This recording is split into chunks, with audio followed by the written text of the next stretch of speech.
Hi everyone. I'm Bilal. I'm a medical student here at Oxford, and we're pleased to be joined today by Jeff Higgins, who is a professor in the Department of Oncology, and also works as a consultant oncologist over at the Churchill Hospital here at Oxford.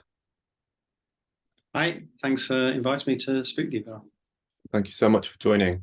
So, as we start, could you just perhaps give us sort of a brief overview of your career pathway, what brought you into oncology and academia? Sure. So I started medical as a medical undergraduate at Edinburgh University, graduated in 2000, and then did most of my all of my JHO and SHO training in Edinburgh, and then stayed on the Edinburgh clinical oncology rotation until around 2007. So after I'd obtained my FRCR exams, I agreed with Edinburgh that I'd moved to Oxford to do my PhD. Finished that in 2010, and then finished off the last couple of months of training in Oxford, and have stayed here ever since as a group leader, running both a lab and clinical research. You've been all across the country then. Well, yeah, I mean, mainly just in two places, and certainly I think the advice I have from Edinburgh towards the end of my training is you've been here an awful lot of time. It would be sensible to move around, and maybe they just wanted to get rid of me. But I think they reckoned that it was, and we had pretty helpful discussions actually. That when you're going to do research, you go to the best place you can that has most expertise in the thing you're interested in, and at that time it was clearly better for me to move on. So yeah. Yeah, okay. So why don't you tell us a little bit then about why you chose to apply for jobs in oncology? What specifically drew you towards clinical oncology as opposed to sort of medical oncology or hem-onc or anything like that? So I was really fortunate, I think, that I enjoyed an attachment to the oncology department in Edinburgh when I was probably in my third or fourth year of medical school. And because I was interested in it and I liked the people, I suspect actually the individual consultants I got on well with, I did a special study module with the prof in clinical oncology at that time, and I was really hooked at that point. I think the difference between clinical and medical oncology, I liked some of the physics aspects. I like radiotherapy. I also think I like the differences that you have with clinical oncology, where you give both chemotherapy and radiotherapy. And you have perhaps a greater breadth of patient experiences. You have some patients with, for example, very early stage lung cancer who you stand an outstanding chance of curing with modern treatment. And you have patients, unfortunately, with more advanced disease. And I think with clinical oncology rather than medical oncology, you probably have a broader range rather than patients maybe with medical oncology who predominantly have metastatic and incurable disease. Yeah. I think that brings us on, I suppose, quite nicely to the next question, which is, what, in your view, are some of the sort of the pros and cons, if you will, of a career as an oncologist, both sort of from a clinical perspective, but also because you do academic work, perhaps you could also enlighten us on that front as well. So the pros and cons of doing oncology, I think like anything, there's always challenges of getting jobs, passing exams. But people who go through medicine in general are bright, and the exams are hard work, but the majority of people get through them without too much hassle. Ultimately, with clinical oncology, I think it was, it's satisfying to treat patients with interesting treatments. I think it's great to work as part of a team, whether it's with other doctors, whether it's with therapeutic radiographers, and that was always really enjoying. I think the challenges for academia are the same whether you do oncology or academic cardiology, that there has to be an element of tenacity with this. So doing a PhD obviously extends your training to some degree. It is hard work. You can get lucky when you do research, but a lot of it comes down to hard work. And there's things you can do to improve your chances of being lucky by working with the most appropriate people, the experts who are in your field. But a lot of it comes down to tenacity. No one goes through a academic career in any specialty and never has a paper rejected, never has a grant rejected. And I think a lot of the learning points of that is just never taking these things personally and Yeah. just coming back more. Yeah. And so sort of in light of that, can you tell us a bit more about what drew you into sort of into doing research? And you mentioned you didn't actually end up doing a PhD until after you'd completed your FRCR exams. So tell us a bit about what drew you in and perhaps Yeah. what you did it then and not earlier and that kind of thing. Yeah, so I always had a feeling that I wanted to do some research at some point. I didn't know that it was going to become my full career. And the thing I think that really made me keen to do more work in this area and excited my interest was actually the FRCR exams. So doing, for example, in the first FRCR, learning about radiobiology was really interesting. And the idea, it has always seemed to me that just tweaking dose fractionation, just tweaking how you give radiotherapy, there's a ceiling to how much you can improve things. And you need to do something to actually change the biology of tumors to take it beyond that. So, in our case, we're interested in, for example, using drugs to render cancers more sensitive to radiotherapy. And that was the hook, really. So at that point, when I was interested in doing research around radiobiology and radiosensitization, it really became a question of where's the best place to go. And so I had really helpful discussions, first of all, actually with Alan Price, who was the head in Edinburgh, along with Ian Kunkler, who was also very influential, who basically said, you have to look at moving to places that do this work. Okay. And so what sort of advice would you perhaps give to someone who's interested in and then sort of being an academic oncologist and sort of say embarking on the integrated clinical academic pathway, sort of ACFs, CLs, that kind of thing? Yeah, so I think the first thing, if you're thinking about oncology, whether it's academic oncology or not, is to get as broad an experience as you can. So I think there's a real danger in medical undergraduate teaching in general for everything to focus very much on inpatient care, and particularly within oncology, you get a very specific view of what the specialty is like if you do that. So you have to go into clinics, you have to go into radiotherapy, planning sessions, or whatever it is that you're particularly interested in to get a feel for the specialty and whether it is really for you.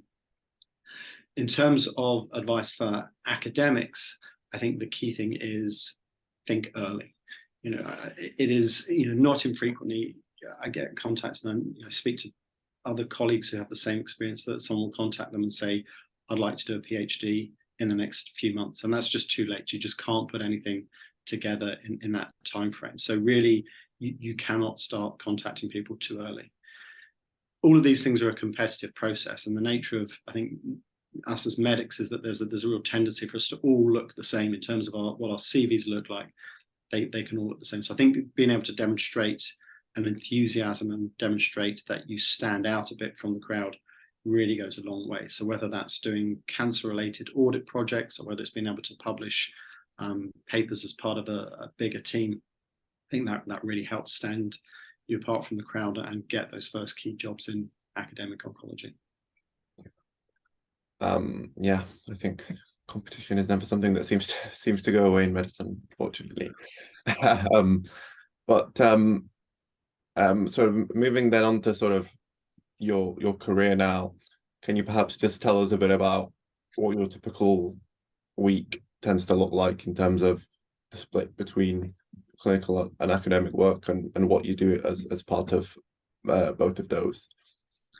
Sure. So I'm funded completely by the university. So my NHS work is purely supernumerary. So I'm restricted to about a day and a half a week. And I specialize in treating patients with lung cancers. So typically on a Wednesday morning is the first part of my NHS commitment, where I'll join the lung cancer MDT, where we determine how patients should be treated and which clinics they should go to. And then Thursday morning is my NHS clinic, and Thursday afternoon is my radiotherapy planning session. And I really enjoy those things. I really enjoy having patient contact, and particularly it links the stuff we do in the lab into clinical practice and ultimately to recruit to trials that I run. The rest of the time, so the other part of the week is spent around running both lab and clinical research. So I'll meet with my lab group once a week, look at their data, work out what things are working well, what things need to be changed, whether particular projects fit, what papers we need to write up, those kind of things. And then the rest of the time can be taken up with anything from grant applications, writing clinical trial protocols. It's really pretty varied depending on what's happening at any given time. The main research we do, I guess, ultimately there's the aim is to come up with any treatment, any way of making radiotherapy more effective. So we in particular focus on developing drugs that you can combine effectively with radiotherapy, and that's often come from either genetic screens or from large high throughput compound screens. And then we work those up in the laboratory and hopefully take them either into drug development programs or into clinical trials. And because a lot of the clinical trials I do tend to use sort of state-of-the-art functional imaging, also have a strong research interest in novel cancer imaging techniques as well. Okay, that's really cool, quite interesting.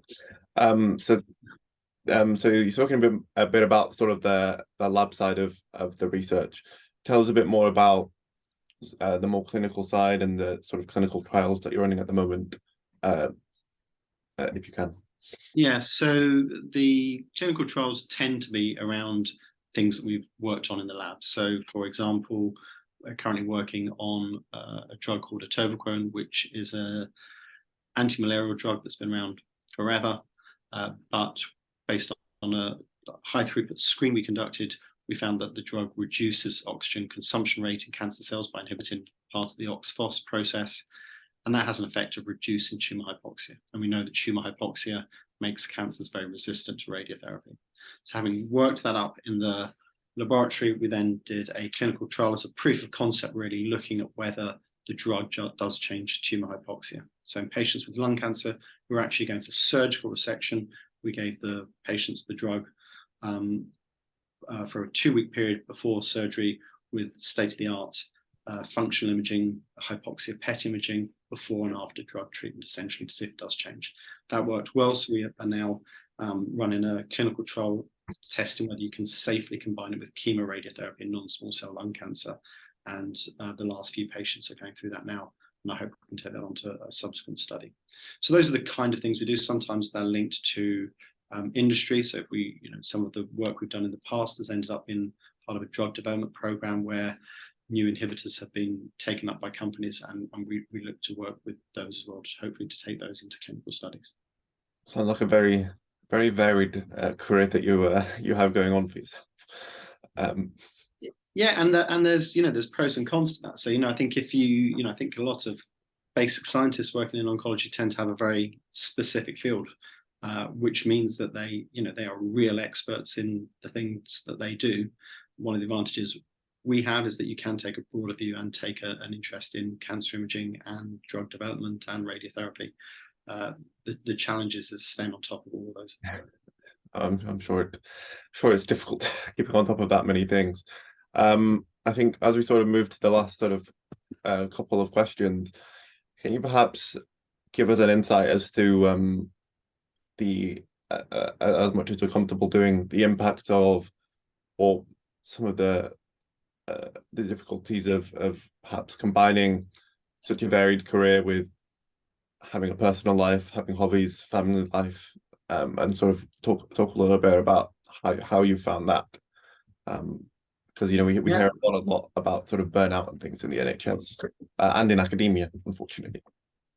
Yeah, I think it is tough. So I have, I'm married with two 12-year-old and 14-year-old, and things are probably a little bit easier now that the kids are slightly more independent and don't require so much time. But we still my wife's a clinician as well, so we try to protect our weekends as much as we can, but it means that we have to compromise on the sort of things we want to do. We juggle stuff a lot, so one of us is usually working one evening or other. I think a lot of it's helped by being really pretty organized. So between the two of us, we tend to cover them and get our own stuff done, more or less. And we try our best, even though we work really pretty hard during the week. We try our best to protect the weekends as much as we can. Now, you can't always do that, particularly if there's grant applications looming, for example. Something has to give. But in general, I think we've got the balance, hopefully, about right. Cool. And very, very sort of last question then, if you could sort of summarize a career in oncology, or as an academic in one sentence, how would you do that? I know it's putting on the spot a bit, but sure. Probably hard work but fun, I think, would be a reasonable summary. Nice and concise. Thank you very much for joining us. Thank you to everyone for watching. Hopefully it's been useful. Thank you. Thank you.